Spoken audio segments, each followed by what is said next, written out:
शांति। ओम शांति। ओम शांति। हम सभी बाबा के बच्चे त्यागी, तपस्वी और सेवाधारी हैं। सभी हैं, लेकिन नंबरवार यथाशक्ति कहेंगे। तो जब हम बाबा के बनते हैं तब से ही ये त्याग का पाठ हमारा शुरू हो जाता है। तपस्या भी शुरू हो जाती है और सेवा भी शुरू हो जाती है। त्याग के फलस्वरूप हम भाग्यवान बने हैं। हमने अपनी शूद्र जीवन, जो पुरानी दुनिया की जीवन थी, उसका त्याग किया तो ब्रह्मा कुमार और ब्रह्मा कुमारी बने। सभी को टाइटल है, कोई भी है, चाहे वो घर में रहते हैं, चाहे वो सेवा केंद्र पर समर्पित हैं, सभी क्या कहलाते हैं? क्या कहलाते हैं? ब्रह्मा कुमार और ब्रह्मा कुमारी। ब्रह्मा मुख वंशावली ब्राह्मण, सच्चे ब्राह्मण बने। तो ये श्रेष्ठ जीवन हमें मिली। लेकिन इस त्याग के भाग्य को पद्मा पदम भाग्य में बदलने का आधार है श्रेष्ठ संकल्प और श्रेष्ठ कर्म। तो जितना हम श्रेष्ठ कर्म करते हैं, जितना गुणों और शक्तियों का अपने जीवन में प्रयोग करते जाते हैं, उतना ही भाग्य की लकीर को हम लंबा करते जाते हैं।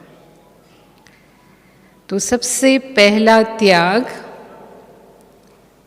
देह अभिमान का त्याग या देह भान का त्याग बाबा ने हमसे कराया। रोज बाबा मुरली में कहते हैं, या पहला पाठ ही हम सीखते हैं कि मैं इस देह से भिन्न चेतन शक्ति आत्मा हूँ। मैं आत्मा इन कर्मेंद्रियों की मालिक हूँ। ये देह का मैंने आधार लिया है।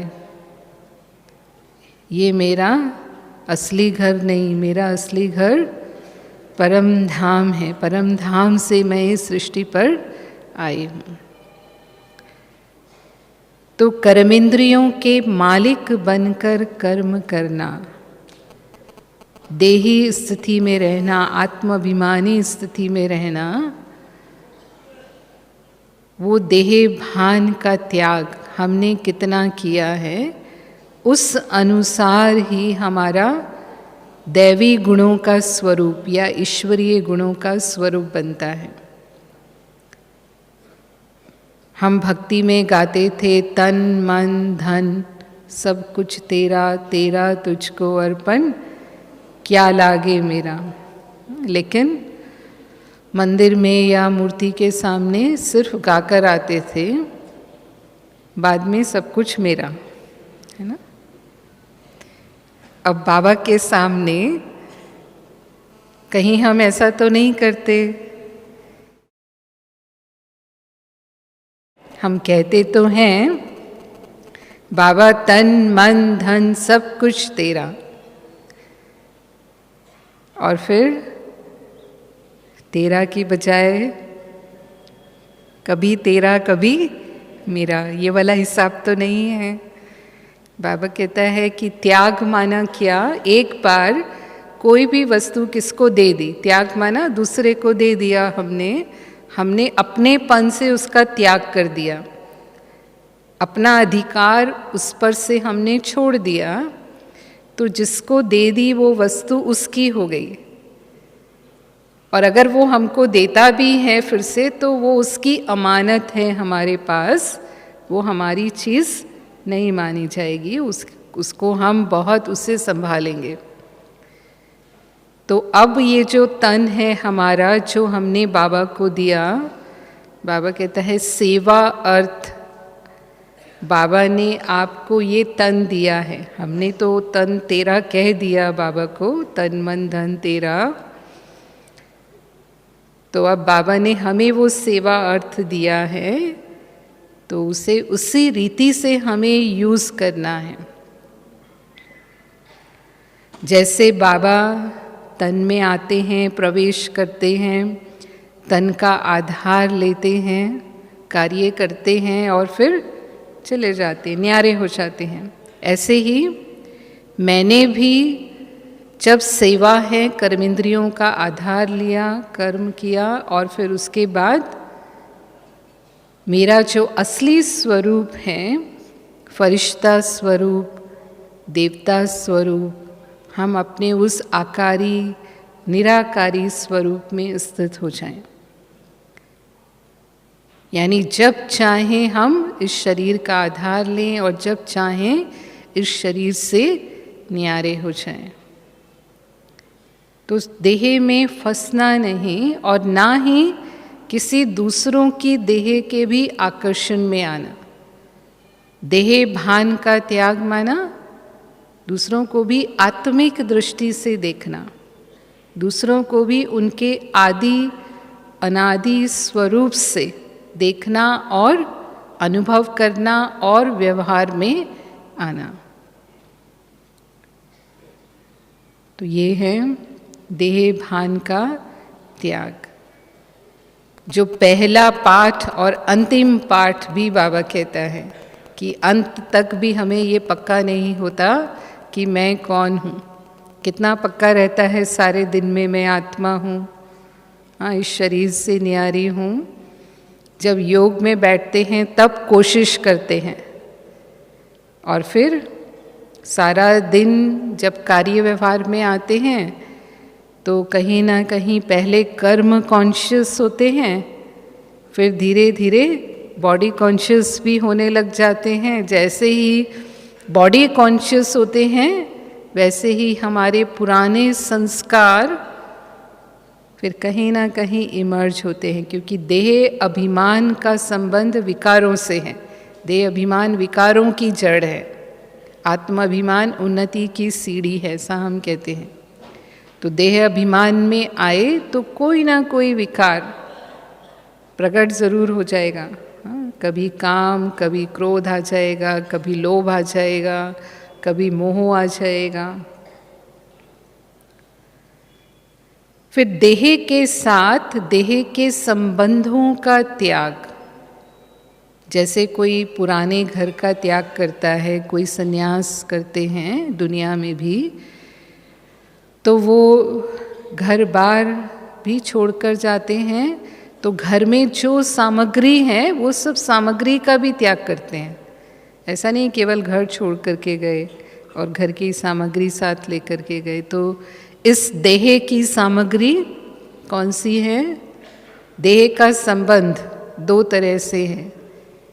एक संबंध है कर्मेंद्रियों से, देह के साथ देह की कर्मेंद्रियां भी हैं जो सामग्री हैं, और दूसरा संबंध है मनुष्यों से, जो लौकिक अलौकिक हमारे संबंध हैं। तो इसीलिए बाबा कहता है देह सहित देह के सभी संबंधों का त्याग। तो कर्मेंद्रियों के अधिकारी बनना, स्वराज्य अधिकारी बनना, न कि अधीन। स्वराज्य अधिकारी बने माना कर्मेंद्रियों से मालिक बनकर के कर्म कराने वाले, कर्मेंद्रियों के वश होने वाले नहीं कि आँख से जो नहीं देखना चाहते वो हमने देख लिया। इसे बाबा कई बार मुरलियों में कहते हैं क्रिमिनल आई और सिविल आई। तो सिविल आई माना आत्मा आत्मा भाई भाई की दृष्टि है, शुभ भावना शुभ कामना की दृष्टि है, वो है सिविल आई। और अगर इसके अतिरिक्त कोई भी दृष्टि जाती है हमारी, हमने कुछ गलत देख लिया, तो वो हो गई क्रिमिनल आई। कानों के द्वारा जो मुझे नहीं सुनना है वो ना सुने।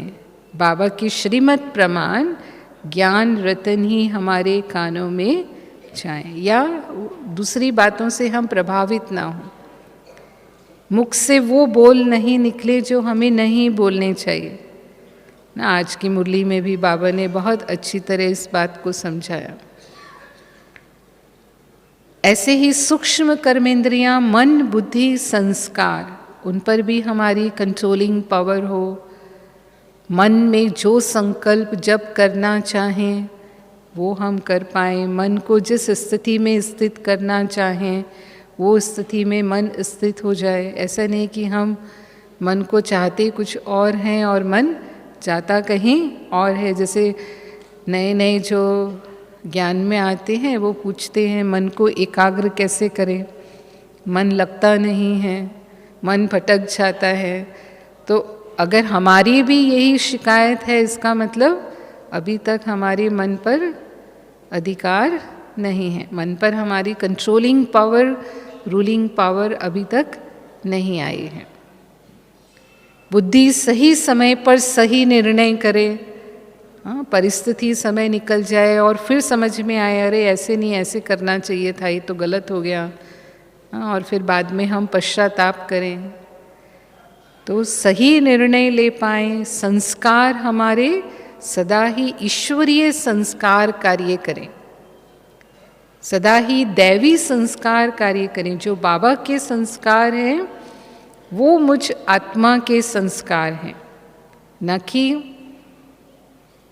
मेरे देह अभिमान के, माया के संस्कार भी बीच बीच में इमर्ज हो जाते हैं। तो अगर हम अधिकारी हैं तो सदा ही शान में रहेंगे, कभी परेशान नहीं होंगे, सदा मौज में रहेंगे, कभी भी मूंझेंगे नहीं, सदा कंफर्ट में रहेंगे, कभी भी कंफ्यूज नहीं होंगे, ये बाबा कहते हैं। तो अगर हम किसी बात को लेकर, छोटी छोटी बातों को लेकर उदास हो जाते हैं तो बाबा कहता है उदास होने वाले माया के दास हैं। यानी एक ना एक कर्मेंद्रिय उनको धोखा देती रहती है। कभी आँख धोखा देती है, तो कभी कान धोखा देते हैं, तो कभी मुख धोखा देते हैं। जिसको बोलते हैं कि चूहा निकालते हैं तो बिल्ली आ जाती है, बिल्ली को निकालते हैं तो कुत्ता आ जाता है। फिर सोचते हैं कि अभी तो हम पुरुषार्थी हैं, धीरे धीरे ठीक हो जाएगा। ये एक ही कर्मेंद्रिय तो है, थोड़ा ऊपर नीचे करती है। तो बाबा कहता है कि अगर हम उसको अलबेलेपन में चलाते हैं तो वो हमको श्रेष्ठ पद की प्राप्ति से वंचित करा देगी, क्योंकि माया उसी रूप में फिर हमारा सामना आकर करेगी। क्योंकि जो कमज़ोर गेट होता है ना, चोर उसी दरवाजे से आता है, जो मजबूत होता है वहाँ से चोर नहीं आता है। तो माया भी वही स्थान देखती है, हमारी वही कमज़ोरी देखती हैं और उसी के द्वारा ही वो फिर बार बार चांस लेती रहती हैं। और तीसरा त्याग है, यह है कर्मेंद्रियों का देह के संबंध। और दूसरे देह के संबंध हैं लौकिक और अलौकिक संबंध में मोह का त्याग, जिसको नष्टो मोहा स्मृति लब्धा बाबा कहते हैं। तो लौकिक संबंधों के त्याग में बाबा ऐसे नहीं बोलते हमें कि छोड़ दो, उनको छोड़ना नहीं है, लेकिन उनके प्रति अपने भाव और वृत्ति को परिवर्तन करना है। जैसे ब्रह्मा बाबा ने किया। ब्रह्मा बाबा ने अपने सब लौकिक परिवार वालों के साथ पूरा साथ निभाया, सभी बाबा के साथ थे ओम मंडली में, लेकिन वो लौकिक वाला भाव उनका समाप्त हो गया। जो लौकिक जीवन में था कि ये मेरे पिता हैं, वो मेरे पति हैं, या जिसके भी चाचा थे, ताऊ थे, ससुर थे, बाबा जो भी जिसके संबंध में थे, बाबा के लगभग काफ़ी रिश्तेदार थे। लेकिन जैसे ही बाबा का भाव बदला, उनका भी बाबा के प्रति भाव बदल गया। कि जैसे बाबा सबके लिए बाबा है, ऐसे हमारे लिए भी बाबा है। वही भाव, किसी ने भी फिर वो पुराने रूप से बाबा को संबोधित भी नहीं किया। इवन मम्मा की माँ भी यज्ञ में रहती थी, लेकिन मम्मा की माँ भी मम्मा को मम्मा कहती थी।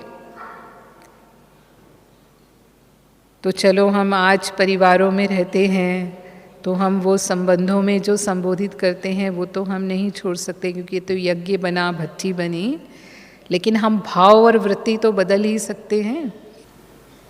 तो लौकिक संबंधों में भी मेरेपन का भाव नहीं, लेकिन मेरा कौन है? मेरा कौन है? बाबा। तो एक बाप दूसरा ना कोई, या बाबा से सर्व संबंधों का अनुभव करना, और बाकी सब जो भी संबंध हैं वो सेवा के संबंध हैं। चाहे हम परिवार में रहते हैं, लेकिन ये समझ है, मेरा पति, मेरी पत्नी या बच्चे, ये सब हम आपस में सेवा के संबंध में हैं बाबा के, लेकिन बाबा ने सेवा के निमित्त बनाया है, मैं ट्रस्टी हूँ, ये भाव। तो ये त्याग किया, जो लौकिकता थी, जो मोह था। कईयों का तो जो मोह होता है, वो मोह क्योंकि परिवार वाले बहुत विघ्न डालते हैं, बहुत ज्ञान में आने के लिए रोकते हैं, या कोई ना कोई ऐसी परेशानी या कष्ट उत्पन्न करते हैं, तो फिर अपने आप ही वो मोह उनके प्रति छूट जाता है। ज़्यादा मोह उनके निमित्त होता है जो बहुत स्नेही सहयोगी होते हैं। वैसे दोनों तरह से मोह होता है। बाबा कहता है कई बार उल्टा हिसाब किताब भी होता है। एक स्नेह सहयोग के कारण मोह होता है कि ये मुझे जब भी मुझे समस्या होती है, या जब भी मुझे कोई उलझन होती है मन की, मेरे दिल की बात मुझे करनी है, तो हमेशा ये मेरे दिल की बात सुनते हैं और उस समय मेरे साथ खड़े होते हैं, एक सपोर्ट होता है हमें, तो वो भी एक मोह का कारण बनता है। जो भी हमारे प्रति ऐसा विशेष सहयोग का भाव रखते हैं, तो लौकिक संबंधों में ये प्राप्तियां हमें होती हैं, और जब वो प्राप्ति होती है तो मन की रग उस आत्मा के प्रति जाती है। लेकिन मानो कोई आत्मा आपके विपरीत, जो जैसा आप चाहते हैं वैसा नहीं करते हैं, या हमेशा ही वो ऐसी कोई ना कोई उनके अंदर कमी है जिसके कारण आप परेशान होते हैं, तो आपको लगता है ये ऐसा क्यों करते हैं, इनको ऐसा नहीं करना चाहिए। उनके वो जो कर्म है वो आपके दिल पसंद नहीं है, तो कहीं ना कहीं सूक्ष्म घृणा आ जाती है उन आत्माओं के प्रति। कभी कभी ईर्ष्या भाव भी आ जाता है। तो वो जो घृणा भाव है, क्योंकि मेरी स्वार्थ पूर्ति नहीं हो रही, हम जैसा चाह रहे हैं या जो मेरी आवश्यकता है उस आत्मा से वो पूरी नहीं हो रही, तो फिर ये उल्टे रूप का मोह, यानी वो भी हमारी बुद्धि को खींचता है। जब तक मेरा स्वार्थ पूरा नहीं होगा उस आत्मा से, तब तक मेरे मन में उसका चिंतन, उल्टा चिंतन चलेगा, जिसको बाबा कहते हैं कि हम पर दर्शन चक्रधारी बन जाते हैं। चलाना चाहिए स्वदर्शन, लेकिन बुद्धि में जैसे ही वो आत्मा मेरे सामने आई, कौन सा चिंतन चलने लगेगा? उसके जो किए हुए कर्म हैं उनका चिंतन मेरी बुद्धि में चलता है। योग में भी ऐसी आत्माएं हमें डिस्टर्ब करती हैं। जब हम बाबा को याद करने बैठते हैं तो बुद्धि को कौन खींचकर नीचे ले आता है? तो ऐसी आत्माएं जो हैं वो योग में भी हमें उड़ती कला का अनुभव नहीं करने देती। हम बाबा की याद में बाबा से शक्तियाँ, बाबा से प्यार खींचने की कोशिश करते हैं, लेकिन बुद्धि जो है वो कर्म के हिसाब किताब के कारण उस आत्मा से लगी हुई होती है, तो वो कर्म बंधन का रूप बन जाता है। और जब वो पाप का बोझ होता है तो बाबा कहता है बोझ वाली आत्मा कभी ऊपर उड़ नहीं सकती, बोझ उसको नीचे ले आता है। फिर हम शिकायत करते हैं मेरा योग नहीं लगता, हम योग तो करना चाहते हैं लेकिन बाबा की याद में मन नहीं लगता है। तो क्यों नहीं लगता है? ये दोनों प्रकार के मोह में से कोई ना कोई मोह का अंश का त्याग हमारा अभी तक नहीं है। बाबा हमेशा कहते हैं कि कई बार कई भाई बहनें कहते हैं बाबा तो निराकार है ना, आकार है, और जब हमें यहाँ साकार में किसी की ज़रूरत है तो कोई साथी तो चाहिए, कोई दोस्त तो चाहिए, कोई तो होना चाहिए जो हमारे दिल की बात सुने। तो बाबा को भी क्या कहते हैं हम? दिलाराम कहते हैं कि नहीं कहते हैं? बाबा दिल की बातें सुन सकता है, नहीं सुन सकता? बाबा कहते हैं जो परम भक्त हुए भगवान के आज तक, उन्होंने भी जब भी भगवान को पुकारा और भगवान पर निश्चय रखा, भगवान ने उनका भी साथ निभाया। सुनते हैं ना भक्तों की भी कहानियाँ, जबकि वो तो भगवान को उस परिचय से जानते भी नहीं थे। तो फिर आप तो बच्चे हो, और अगर उस निश्चय से बाबा के सर्व संबंधों का हमें अनुभव है, तो बाबा निराकार आकार होते हुए भी साकार का अनुभव हमें करा देते हैं। ये बाबा के बहुत बच्चों का अनुभव होता भी है। हो सकता है कि कई बार बाबा किसी को निमित्त बना दे, बाबा निराकार हैं, लेकिन अगर हमने बाबा के ऊपर छोड़ा तो कोई ना कोई आत्मा निमित्त बन जाती है और इतना सहज वो कार्य हो जाता है या उस मुश्किल से हम निकल जाते हैं कि हमें पता भी नहीं चलता कि कोई मुश्किल आई थी और वो पार भी हो गई और हमें समझ में आता है। तो बाबा ही मेरे जीवन का आधार है।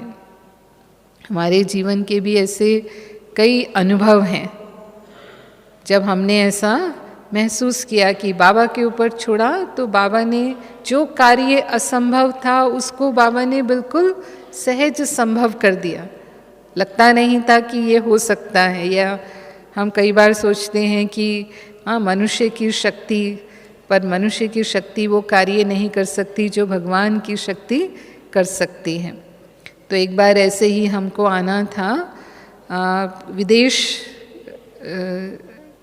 में हम सेवा पर गए थे, कैरेबियन कंट्रीज़ जो साउथ अमेरिका की तरफ हैं, यूएसए से नीचे ना साउथ अमेरिका, और दोनों के बीच में छोटे छोटे आइलैंड्स हैं जिन्हें कैरेबियन कंट्रीज़ बोलते हैं, जिन्हें लोग वेस्ट इंडीज़ भी कहते हैं। वेस्ट इंडीज़ की क्रिकेट टीम के नाम से सब जानते हैं ना। तो वहाँ से जब लौटने की बात थी, तो सूरीनाम एक देश है वहाँ पर, गयाना सूरीनाम, तो वहाँ से हमें वापस लौटना था और पूरा इंडिया तक आना था, वापसी थी। लेकिन वहाँ 2 फ्लाइट चेंज करना था, एक वहाँ ट्रिनिटाड में और दूसरा लंदन में। तो वहाँ जब मैं गई एयरपोर्ट पर, तो जो मैंने टिकट दिखाया काउंटर पे, तो उन्होंने कहा कि ये टिकट से आपको प्लेन में सीट नहीं मिल सकती क्योंकि इस पर टिकट नंबर नहीं है। और उसी टिकट से मैंने कई जगह ट्रैवल किया था, लेकिन किसी ने मुझे ये बात कही नहीं, तो मैंने ध्यान भी नहीं दिया। और वो तो केवल लास्ट में रिटर्न होना था। तो अब जब वो मेरे को ये बात कहने लगे तो मैंने कहा कि ये टिकट से ही हमने ट्रैवल किया है। तो कभी किसी ने नहीं कहा, तो उसने कहा नहीं, हम बिना टिकट नंबर के आपको इस टिकट से नहीं ले सकते प्लेन में, और आप नया टिकट भी बुक नहीं कर सकते क्योंकि प्लेन फुल है, हमारे पास कोई सीट नहीं है। फिर मैंने उसको पूछा, अच्छा इसके आगे पीछे कोई प्लेन जाने वाला हो, क्योंकि हमारी तो बैक टू इंडिया फ़्लाइट है, अगर ये फ़्लाइट मिस हुई तो नेक्स्ट कनेक्टिंग फ़्लाइट वो भी मिस होगी, तो ये पूरा का पूरा ट्रिप, ये पूरा नुकसान हो जाएगा। तो उसने कहा कि नहीं, आज के दिन यहाँ से सिर्फ ये एक ही फ़्लाइट जाती है, क्योंकि वो छोटा देश है, ज़्यादा बड़ा देश नहीं है, तो बहुत लोग ट्रैवल करते नहीं हैं, तो एक ही फ़्लाइट जाती है सारे दिन में, दूसरी फ़्लाइट ही नहीं है। मतलब जाना है तो उसी में जाना है। और ये सुबह का टाइम था जो हमारा अमृत वेले का टाइम होता है। तो मैं बाबा को याद करने लगी। मैंने कहा बाबा ही कुछ कर सकता है इसमें। तो मैंने उसको पूछा, मैंने कहा अच्छा कोई ऑप्शन आप बता सकते हो, क्योंकि मेरे लिए बहुत ज़रूरी है इस प्लेन में जाना। तो उसने कहा कि एक ही तरीका हो सकता है कि जो हमारे पैसेंजर्स हैं उनमें से कोई ना आए, और अगर कोई नहीं आएगा तो वो सीट आपको मिल जाएगी। अब ये कैसे कहें, तो मैंने कहा अच्छा कैसे पता चलेगा और कब पता चलेगा? तो उसने कहा बोर्डिंग पूरा हो जाएगा तभी पता चलेगा, और वो बोर्डिंग पूरा होने में अभी 2 घंटे लगेंगे, तो आप 2 घंटे इंतज़ार करो, उसके बाद ही कुछ कहा जा सकता है।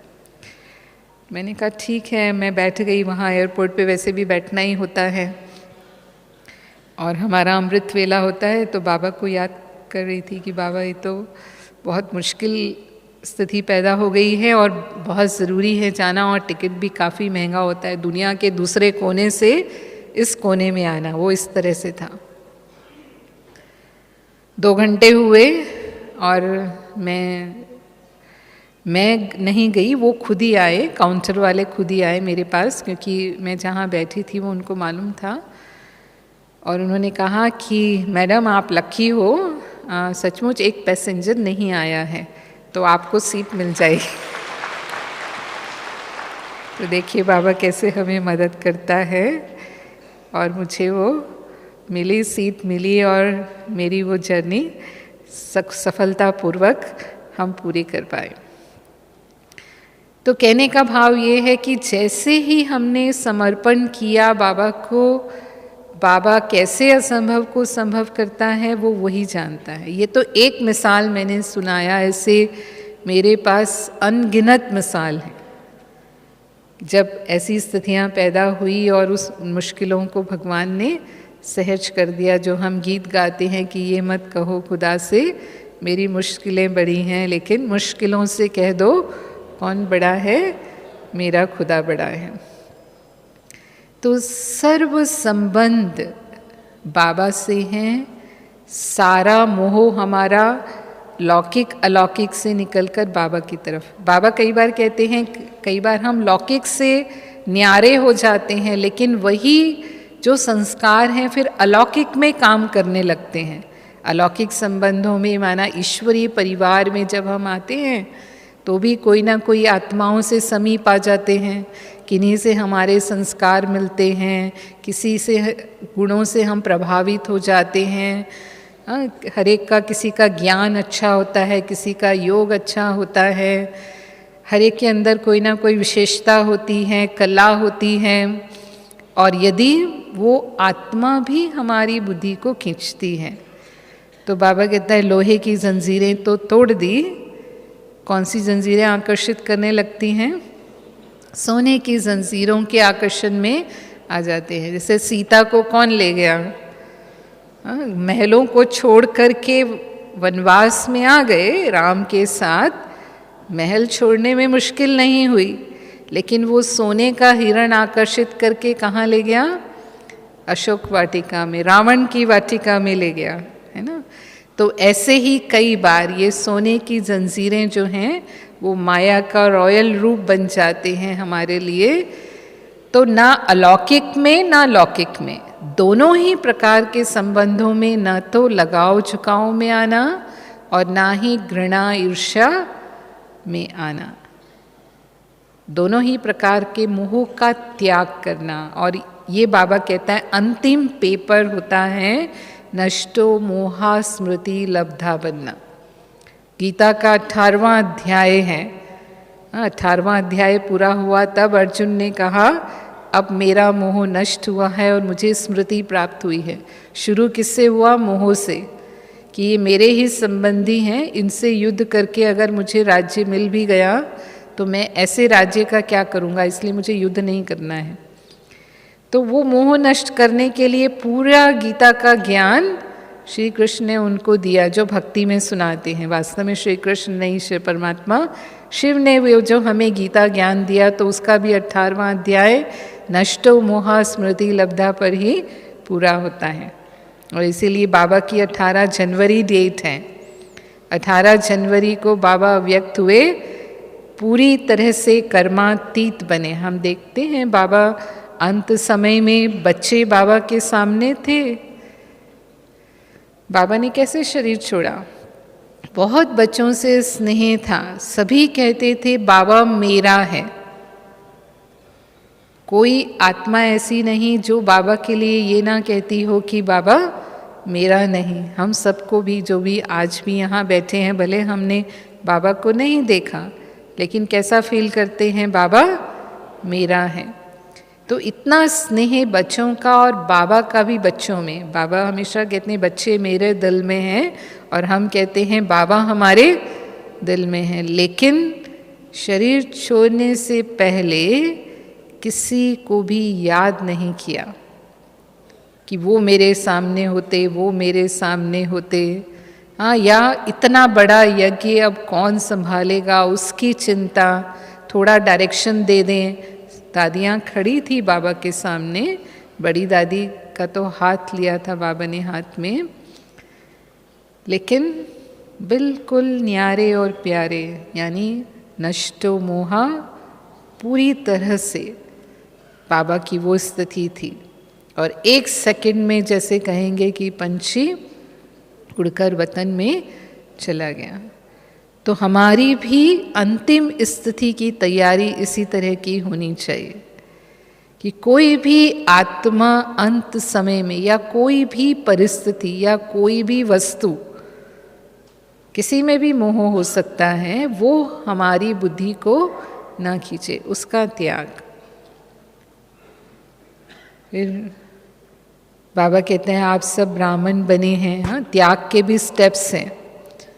तो बाबा ने एक बार बताया था, जैसे राजयोग का साप्ताहिक कोर्स है, ऐसे त्याग के भी 7 पाठ हैं। तो अभी तक हमने 3 पाठ समझे। और चौथा पाठ बाबा कहता है विकर्मों का त्याग। ब्राह्मण बने माना श्रेष्ठ कर्म करने वाली आत्मा बन गए। बाबा के श्रीमत प्रमाण जो हम कर्म करते हैं वो सत्कर्म हैं, श्रेष्ठ कर्म हैं। हम व्यर्थ और साधारण कर्म भी नहीं कर सकते, विकर्म तो दूर की बात, ये बाबा कहते हैं। और विकर्म किसे कहते हैं? विकारों के वश होकर किए गए कर्म विकर्म कहलाते हैं। तो विकारों के वश होकर के कर्म करना, वो तो ब्राह्मण बनने के बाद काफ़ी कम हो जाता है। अगर बाबा की पूरी दिनचर्या को हम अमृत वेले से रात तक, जो बाबा ने हमें दिया, उस अनुसार हम चलते हैं, तो बाबा की आज्ञाकारी बनने की दुआएं जो हमें मिलती हैं, उससे हमें इतनी शक्ति आ जाती है कि विकारों के मोटे रूप तो हमारे सहज खत्म हो जाते हैं। लेकिन जो उनके अंश वंश है, जिसे माया का रॉयल रूप बाबा कहता है, उसे हम परख नहीं पाते कई बार, और उसके वश होकर के भी हमसे विकर्म हो जाते हैं। तो बाबा कहता है अगर वो विकर्म भी होते रहते हैं तो फिर वो विकर्म हमें श्रेष्ठ प्राप्ति से वंचित कर देते हैं। श्रेष्ठ कर्म हमें डबल फल की अनुभूति कराते हैं। वर्तमान में भी हम श्रेष्ठ कर्म का फल, खुशी और शक्ति का अनुभव करते हैं। साथ में अन्य आत्माओं को भी हम प्रेरणा भी देते हैं कि देखो जैसे ये श्रेष्ठ कर्म कर सकते हैं, ये हिम्मत रखते हैं, ऐसे हम भी कर सकते हैं। तो अन्य आत्माओं की सेवा भी हो जाती है और हमारा भविष्य भी जमा होता है। श्रेष्ठ कर्मों का फल पुण्य है और वो एक का पदम गुना, बाबा कहता है अगर एक एक कदम बाबा की श्रीमत अनुसार हमने उठाया तो हर कदम में पद्मों की कमाई हम जमा कर रहे हैं। तो वो हमारा भविष्य भी जमा होता है, लेकिन अगर हमने विकर्म किया तो 100 गुना दंड भी है, उसी अनुसार प्राप्ति भी है, तो उस अनुसार फिर हमारा ना भी हो जाता है।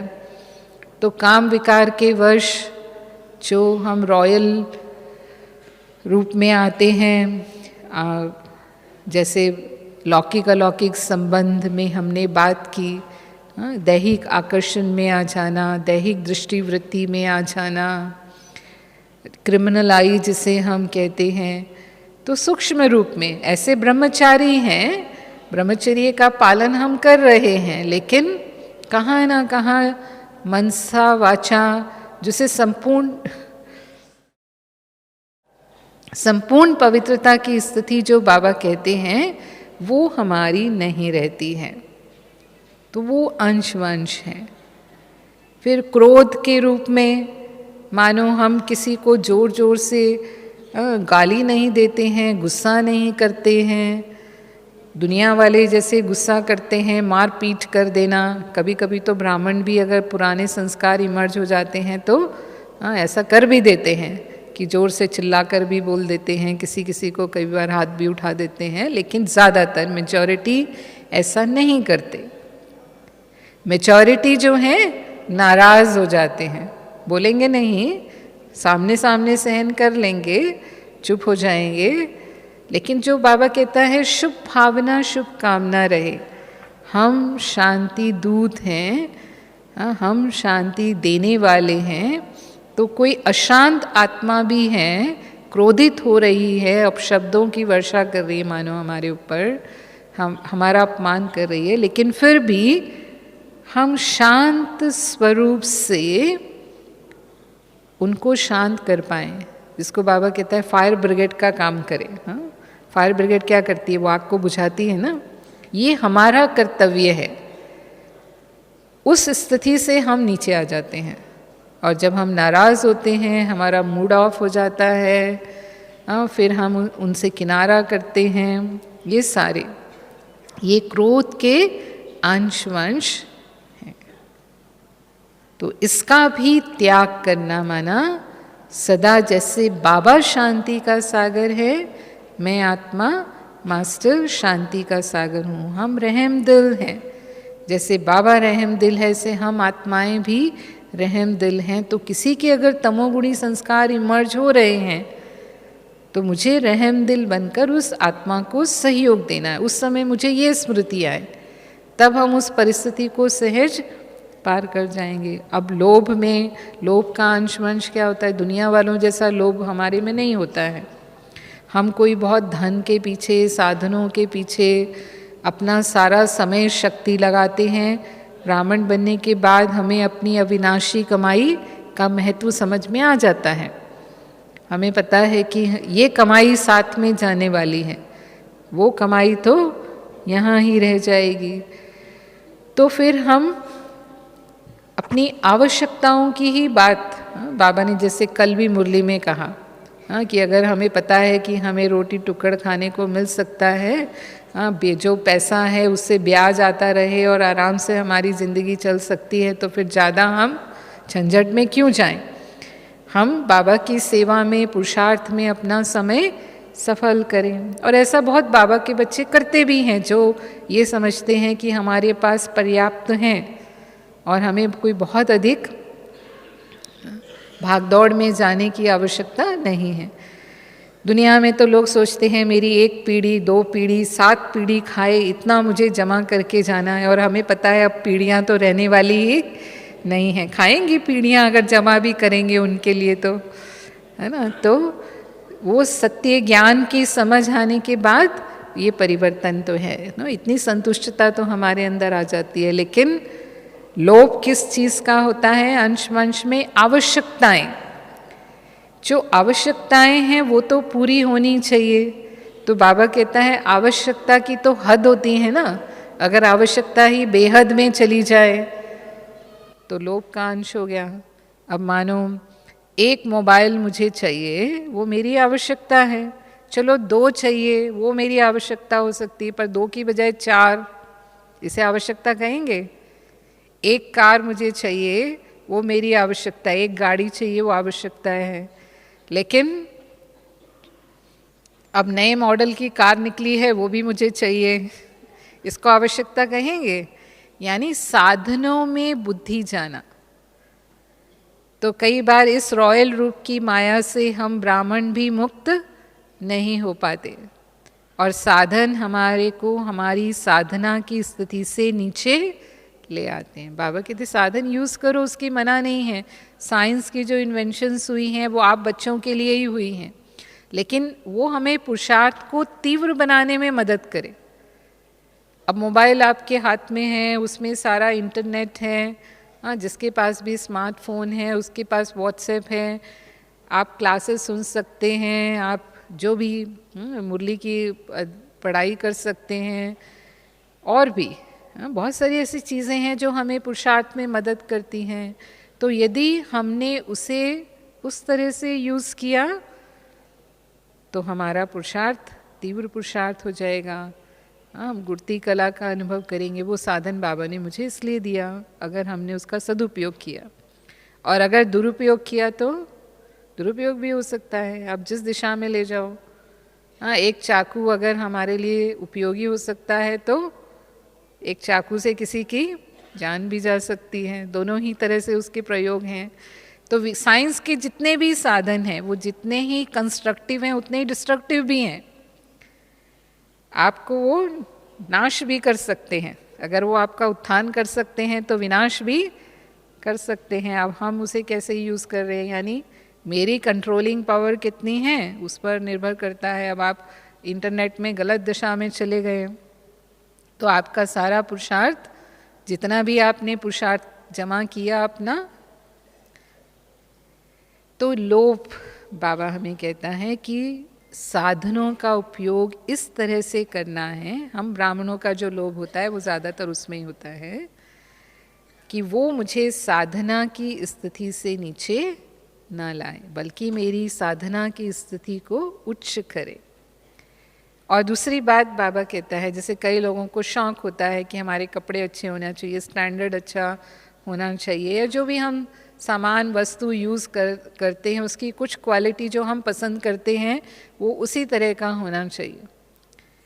तो फिर बाबा कहता है अगर चत्तियों वाला कपड़ा मिले तो भी अच्छा, हाँ, और बहुत अच्छा कपड़ा मिले तो भी बहुत अच्छा, 36 प्रकार का भोजन खाने को मिले तो भी बहुत अच्छा, और अगर सूखी रोटी और गुड़ मिले तो भी बहुत अच्छा। हर हाल में राजी, ये त्याग है। जैसे भक्ति मार्ग में सन्यासियों को दिखाते हैं ना, कितने भी कोई उनके सामने, जैसे हम कई बार जैनियों को देखते हैं, वो कभी भी किसी के पकवान को रस लेकर नहीं खाएंगे। वो जिसके घर जाते हैं, आप में से जो जैनी होंगे वो जानते होंगे, वो सारा चीज़ अपने एक ही बर्तन में डलवा लेते हैं। जो भी सब सब्जी, रोटी, खिचड़ी, दाल, जो कुछ भी होगा उसको मिक्स करके खाएंगे। है ना, एक ही चीज़ का टेस्ट लेना, ये बहुत स्वादिष्ट बनी है और उसमें आसक्ति जाए। जैसे कोई चीज़ अच्छी होती है तो हम क्या करते हैं, थोड़ा ज़्यादा खाते हैं उसको कि ये मेरी पसंद की है, ये मुझे और चाहिए।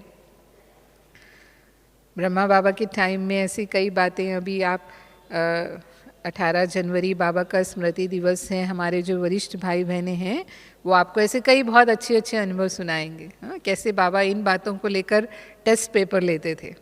जैसे एक आनंद किशोर दादा थे अपने, तो एक बार आइसक्रीम बनी होगी या आई होगी पता नहीं, आइसक्रीम मतलब सबको दी खाने के लिए। तो सबने आइसक्रीम खाना शुरू किया तो बाबा ने पूछा कि बच्चे आइसक्रीम खाने के पहले बाबा को याद किया? तो बाकी सब ने कहा और आनंद किशोर दादा ने कहा कि नहीं बाबा, मैं तो भूल गया। तो बाबा ने कहा बच्चे आइसक्रीम देख के बाबा को भूल गए। फिर बाबा ने कहा इनके लिए दूसरी आइसक्रीम लाओ और ये बाबा को याद करके फिर आइसक्रीम खाओ। तो बाबा हमेशा कहते हैं खाओ पियो मौज करो, मना नहीं है, लेकिन किसकी याद में? बाबा की याद में। बाबा याद हैं तो फिर जहाँ बाप है वहाँ पाप नहीं, यानी माया भाग जाती है। और अगर बाबा याद नहीं है तो फिर कहीं ना कहीं वो अंश, लोभ का अंश हो जाता है, कहीं ना कहीं हमारी वृत्ति आसक्ति की उसमें हो जाती है। अंत समय भी, जैसे चाय पीने की बात कई बार कहते हैं कि मानो चाय पीने की आदत है हमारी और अंत समय में चाय नहीं मिली, अंत समय आ जाए और चाय के बिना हमारा काम नहीं चलता है, चाय के बिना मुझे सिर दर्द हो जाता है, तो हो सकता है कि वो चाय ही हमें फेल करने के निमित्त बन जाए, वो बुद्धि को इतना हलचल में ला सकती। कोई भी चीज़ की ऐसी आदत हमारे अंदर नहीं होनी चाहिए। तो ये सूक्ष्म चेकिंग है अपनी कि हम त्याग की स्टेजेस में कहाँ तक आए हैं। ये सब बाबा तो हमें फुल संपन्न बनने की बात बताते हैं कि जब हम संपन्न और संपूर्ण होंगे तो ये सब बातों का त्याग होगा, तभी हम फुल तपस्या, यानी हमारी जो पूरी बुद्धि की लाइन है बाबा के साथ लगी हुई होगी, बाबा की लगन में मगन होना हमारे लिए सहज होगा। त्याग से फिर तपस्या, और जब हम त्याग तपस्या से सेवा करते हैं तो सेवा में हमें सफलता मिलती ही है। वो सेवा फिर हमेशा फलदायक सेवा हो जाती है। तो ऐसे ही फिर मोह की बात कहेंगे तो मोह माना लोभ होता है चाहिए चाहिए, हाँ, और मोह होता है जो है मेरे पास उसको हम नहीं छोड़ सकते, उसको अगर हम छोड़ेंगे तो हमें बहुत दुख होगा। मोह हो गया उसमें और वो छूटेगा, तो चाहे वो व्यक्ति है या वस्तु है, दोनों में से जो भी है, तो जितनी मात्रा में मोह होगा उतना ही दुख होगा। अगर वो व्यक्ति ने शरीर छोड़ दिया मानो, या वो व्यक्ति चला गया, या वो कहेंगे वस्तु जिससे हमें बहुत मोह था वो गुम हो गई, चोरी हो गई, जो भी, तो जितना मोह है उतना ही उसका दुख हम महसूस करते रहेंगे। मानो सड़क पर कोई एक्सीडेंट होता है और कोई शरीर छोड़ देता है, दुख होता है हमको, सिर्फ हम समाचार सुन लेते हैं, हाँ, फिर हम सोचते हैं तो होते ही रहते हैं, है ना, कुछ नहीं, कोई दुख नहीं होता। लेकिन अगर मेरे पड़ोस में कोई शरीर छोड़ता है, दुख होता है थोड़ा, क्योंकि जिस व्यक्ति को हम जानते हैं उससे हमें हमारी दोस्ती है, परिचय है, थोड़ा बहुत स्नेह भी है, तो उसी मात्रा में थोड़ा हमें दुख होता है। पर अगर मेरे परिवार में कोई शरीर छोड़ता है, कोई हमारा प्रिय है, बहुत ही समीप, मानो पति पत्नी में से, बेटा बेटी में से कोई शरीर छोड़ता है, तो कितना दुख होता है, कितना होता है, क्योंकि मोह है, मोह ज़्यादा है। तो जितना मोह ज़्यादा है उतना ही हमने उस दुख को अनुभव किया, और इसीलिए बाबा कहता है कि मेरा मेरा अभी से निकालना है। और बहुत भाई बहनों को हम अनुभव करते हैं, जो बीके भाई बहनें हैं, कभी उनके समीप संबंधी ऐसे शरीर छोड़ते हैं तो अब वो इतना दुख अनुभव नहीं करते। नहीं तो कई लौकिक वाले जब जो ज्ञान में नहीं चलते और यहाँ आते हैं, कभी राजयोग शिविर में किसी के जवान बेटे ने शरीर छोड़ा, मानो उसको 6 महीना हुआ, वो मिलेंगे, बात करेंगे, वो कहेंगे बहन जी वो जब से बेटे ने शरीर छोड़ा है एक दिन ऐसा नहीं जिस दिन हम रोते नहीं, उसकी याद ही आती रहती है, हमको भूलती ही नहीं है। इतनी दवाइयाँ खानी पड़ती हैं, है ना, डिप्रेशन में चले जाते हैं उसके कारण, जैसे वो व्यक्ति क्या गया, उनका जीवन भी समाप्त हो गया। इतना दुख होता है क्योंकि बेटा था, जवान बेटा, पाला पोसा उसको, तो मोह हो गया उसमें। लेकिन जब हम ज्ञान युक्त जीवन जीते हैं तो उस तरह का मोह, ऐसे अब मैं घड़ी भी देख रही हूँ, ऐसे भी कई मिसाल हैं हमारे यहाँ कि कैसे कईयों के पति या बेटे ऐसे शरीर छोड़ देते हैं, लेकिन वो बिल्कुल अपना कर्तव्य है जो उनके प्रति पालन करते हैं सहज भाव से, और फिर जैसे कि कुछ हुआ ही नहीं, क्योंकि बाबा ही संसार है, बाबा ही सर्व संबंधी है, बाबा पतियों का पति मिला है, बाबा हमारा बेटा भी है, वारिस भी है, बाबा से हम जब वो संबंध अनुभव करते हैं तो सचमुच बाबा वो संबंध अनुभव कराता भी है।